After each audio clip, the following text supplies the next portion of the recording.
ខ្មៅជប៉ុនភាគបញ្ចប់3ហឺយខ្មៅជប៉ុននឹងបានមកដល់ហើយចាំអូនឯងយកអាហ្នឹងទៅដាក់លើក្បាលវាដាក់អញ្ចឹងទៅឲ្យវាលាយតោះបាទទៅធ្វើដំណើរទៅពួកឯងឲ្យសម្លាប់វាផងហ៎ហើយបើយើងចង់សម្លាប់ខ្លួនឯងដោយសារកុំឲ្យខ្លួនឯងអត់លងអ្នកភូមិរបស់យើងពួកឯងសម្លាប់យើងបានផងហ៎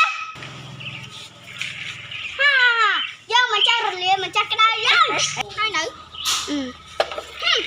ខ្មៅនេះពិតជាខ្លាំងរត់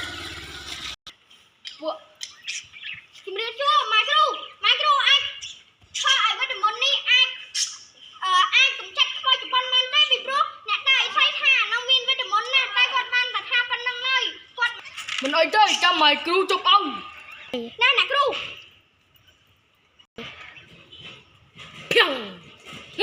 កទៅព្រីសាក់សិនហើយ2 3មកទៀតអរគុណម៉ែគ្រូខ្ញុំសូមជម្រាបលាម៉ែគ្រូដោយសិនហើយចាំពេលខ្ញុំមានចិត្តក្រោយចាំខ្ញុំសងគុណអ្នកគ្រូវិញទៅនាងខ្មៅជប៉ុនភាសានេះយើងមិនថាឯងរួចខ្លួនឡើយ